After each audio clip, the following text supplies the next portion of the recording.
penerapan semantik HTML untuk website portofolio sederhana. Di sini saya sudah ada file HTML dan CSS. Kita buat dulu untuk struktur HTML-nya. Kita ubah judulnya dulu. Kemudian untuk menerapkan konsep semantik HTML, kita bisa membuat isi konten sesuai dengan tag-nya. Contoh ya, kita membuat tag header. Ini nanti gunanya untuk menyimpan navbar ya, atau navigasi. Kemudian mungkin hero section, atau itu mungkin kayak judul lah, atau tagline dari websitenya nanti, atau biasanya ini terletak di atas ya, seperti itu. Nah, nanti juga ada tag main. Tag main ini untuk menyimpan konten utamanya. Misalnya ada konten yang di samping untuk informasi tambahan, dan juga konten di tengah untuk konten utamanya ya. Di sini untuk konten samping kita bisa membuat tag aside ya. Juga kita membuat tag div yang ID-nya sama dengan konten. Ini bebas ya, mau ID-nya apa, tapi kita buat konten aja gitu. Kemudian setelah tag main, kita buat tag footer. Biasanya tag footer ini dibuat untuk memberitahu copyright atau website ini dibuat oleh siapa gitu. Misalnya di sini saya contohkan, saya pakai simbol copyright ya, yaitu dan copy titik 2 seperti ini, titik koma ya maksudnya. Kemudian diikuti oleh nama websitenya atau nama pembuatnya. Misalnya di sini saya kasih nama saya Riko Gimin Dwi Putra tahun 2023 misalnya. Nah, kemudian untuk di header ini kita bisa naruh, karena ini sederhana ya, kita bisa naruh untuk hero section aja ya. Jadi kita bisa taruh div dengan ID hero ya, hero. Kemudian jika sudah seperti ini, kita bisa mengisi langsung ya. Kita isi misalnya di sini, selamat datang di website saya. Kemudian kita bisa open with live server ya dulu. Kita cek dulu nih. Ya, jadi di sini sudah ada ya, muncul dua-duanya. Agar lebih menarik, kita bisa nyoba pakai fonts dari Google dulu ya. Kita ambil fonts. Saya suka pakai yang Rubik ya. Saya pakai Rubik, pilih import di sini.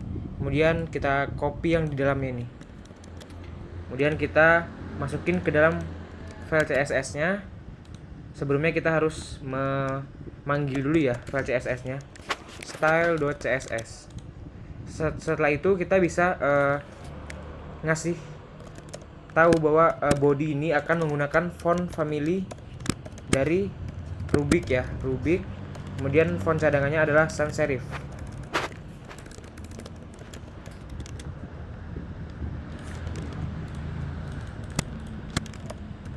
Ya, jadi seperti ini. Kita lihat dulu, sudah berubah ya. Kemudian kita bisa memberikan styling ya untuk header dan footernya dulu. Kita berikan styling untuk headernya ini, karena di dalamnya ada div ID hero, jadi kita headernya dulu ya. Headernya dulu kita kasih padding aja nih.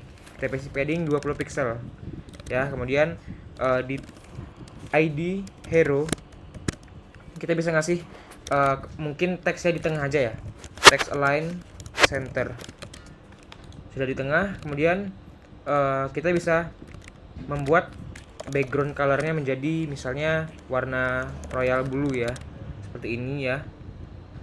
Oh maaf, kayaknya ini kurang cocok ya, jadi headernya nggak usah kita kasih padding, tapi kita ngasih paddingnya di ID hero nya saja. Kita kasih padding 20 pixel seperti ini. Nah ini kita hilangkan aja nih, ada jarak ya antar websitenya dan pembatasnya ini ya. Kita hilangkan aja jaraknya. Di tag body kita set paddingnya 0, margin juga 0. Setelah itu kita lihat sudah nggak ada pembatas ya. Kita bisa ubah dulu nih. Ini kan warnanya bentrok ya, nggak enak dilihat. Kita ubah colornya menjadi white atau putih seperti ini ya, seperti ini. Kemudian setelah itu untuk footernya nih kita kasih styling juga. Kita bisa kasih styling footer Kemudian colornya dulu deh, colornya warna putih. Kemudian untuk background colornya kita samain aja ya, royal blue. Kemudian ini kita kasih ini masih kelihatannya gabung ya, karena kita nggak ngasih apa-apa nih, kita nggak ngasih jarak ya di sini ya. Kita abaikan aja dulu, nggak apa-apa. Kemudian kita kasih text lainnya center juga ya. Kemudian kita kasih padding juga nih, 20 pixel juga, atau mau 10 pixel juga boleh ya, 15 deng. Seperti ini. Kemudian kita akan membuat isi konten ini dari tag main ini. Jadi kita isi dulu ya. Contoh asset ini profil. Kita isi dulu asal ya. Ini konten utama. Seperti ini ya. Ini kan seharusnya kan asset ini di samping ya. Ini konten utama ini di sini, atau asetnya di sebelah kanan juga boleh sih. Bebas saja sesuai selera ya. Di sini saya kasih teks lorem dulu ya. 100. Di sini saya kasih tag lorem juga 100. Nah, ini teks dummy ya. Nah, kalau sudah seperti ini kita bisa kasih stylingnya nih, misalnya contoh untuk agar kita enak mengetahui aset itu gimana itu, kita bisa ngasih dulu nih. Kita bedakan ya. Aside di sini ID content. Kita bisa ngasih background colornya dulu nih. Kita kasih red. Di sini background colornya kita kasih blue. Seperti ini ya. Nah, jadi kelihatan nih. Yang ini aside, maaf. Yang ini aside ya, yang ini konten utama. Kalau gini kan agak berantakan ya. Kan seharusnya ini di samping ya, di samping kanan atau samping kiri nih. Jadi kalau dilihat ini kan susunannya, kalau semantik HTML kan gini ya, header, main, footer. Nah, sedangkan untuk konten tadi ini disimpannya di sini, asset disimpannya di sini. Kedua ini dibungkus oleh tag main. Nah, kita bisa ngasih styling di tag mainnya. Kita kasih styling display sama dengan displaynya flex ya.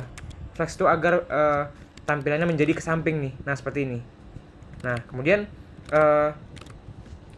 biar enak, di sini kita kasih width ya, atau ukurannya. Mungkin aside nih kecil aja ya, 30%. Seperti ini. Kemudian ini 70% ya width-nya. Width 70%.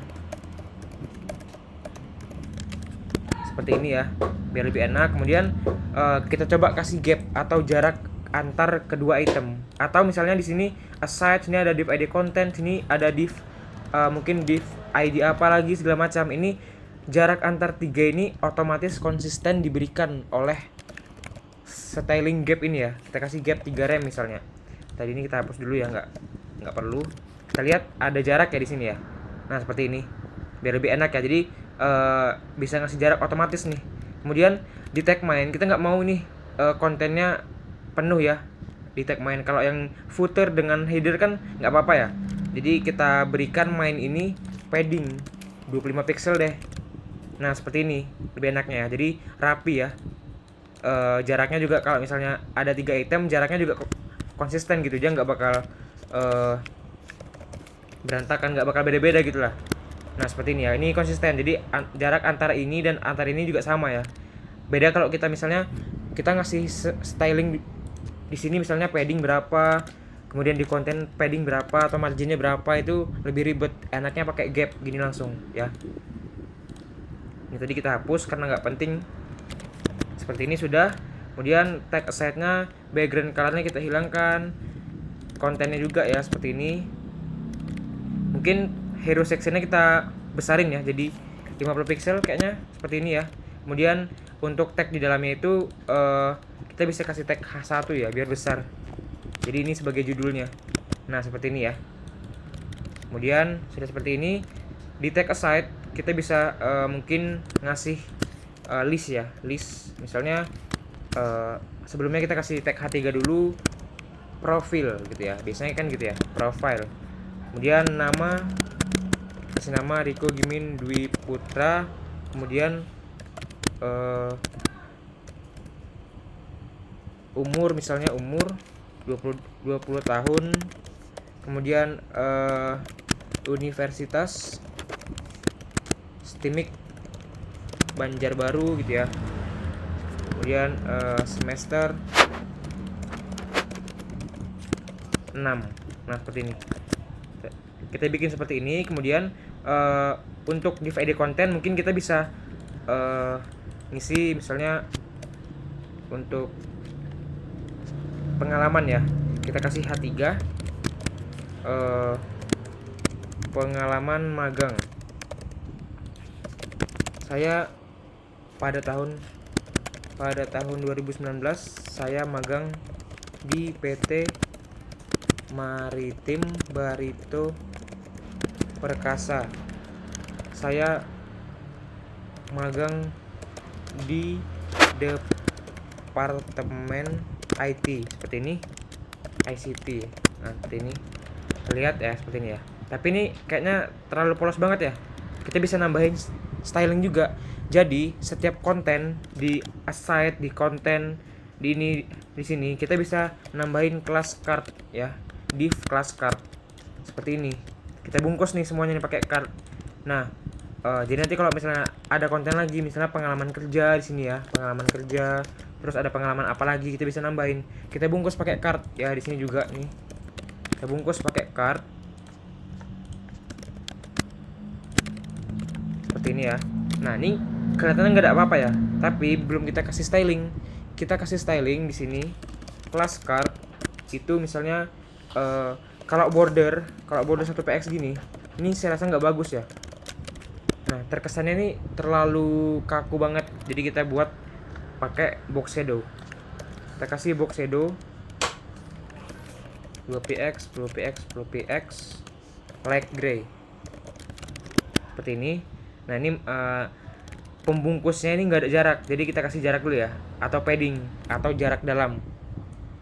Kita kasih jarak dalam dulu di cardnya, ini padding 10 pixel misalnya. Nah, ini sudah ada jarak ya, atau mau lebih enak lagi 20 pixel kayaknya oke sih ya, seperti ini ya.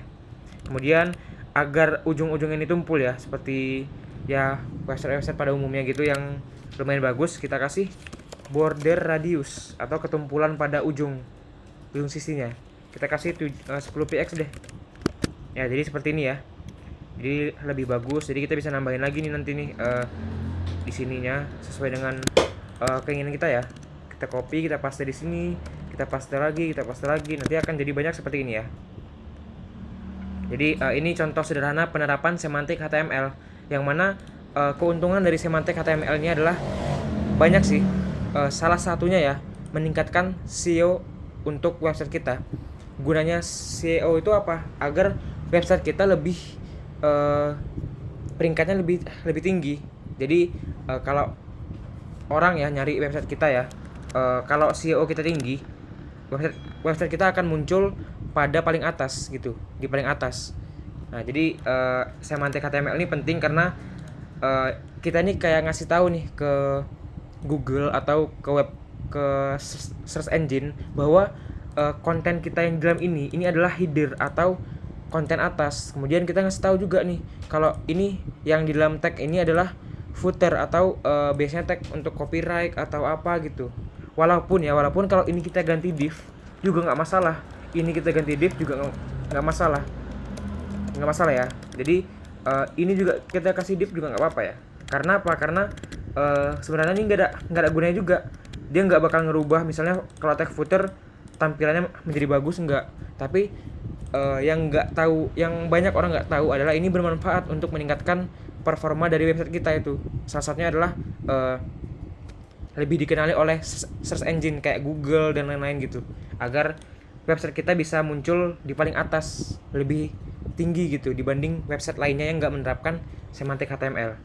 Sekian untuk penjelasannya, terima kasih.